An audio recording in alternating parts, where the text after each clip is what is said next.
Insegnamento del friulano a scuola, le famiglie potranno decidere sull'adesione dei propri figli a partire dal 21 gennaio al 10 febbraio, contestualmente l'iscrizione al nuovo ciclo. L'anno scorso lo ha fatto il 78% dei genitori. Dal 21 gennaio al 10 febbraio i genitori potranno decidere se far aderire i propri figli all'insegnamento della lingua friulana a scuola, una scelta che riguarda gli istituti dell'infanzia, le primarie e le secondarie di primo grado e che è valida per l'intera durata del ciclo scolastico. Una scelta, ricorda l'Arlef, che l'anno scorso è stata fatta dal 78% delle famiglie, complice una sempre maggiore consapevolezza sui vantaggi linguistici, cognitivi e culturali di un'educazione plurilingue. È la stessa agenzia regionale per la lingua friulana a mettere in evidenza come una bambina o un bambino che studia il friulano impara meglio anche la lingua inglese, acquisisce maggiori abilità logico-matematiche e creative.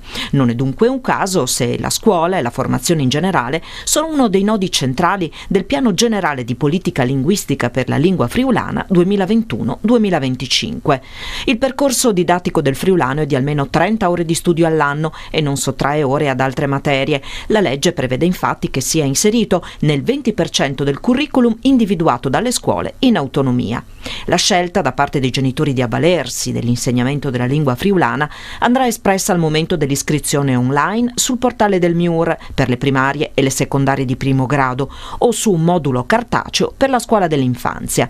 A supporto dell'attività didattica in classe c'è ANIN, il manuale che accompagna gli alunni della scuola primaria alla scoperta della lingua e della cultura friulana, un investimento per il futuro della lingua promosso dall'Arlef e dalla Regione, donato a tutti gli alunni che scelgono di imparare il friulano a scuola. Tra i vantaggi dell'insegnamento della Marilenghe, ricorda infine Arlef, c'è anche la salute del cervello. Utilizzando più lingue si mantiene giovane ed elastico, rallentando i rischi di demenza e Alzheimer.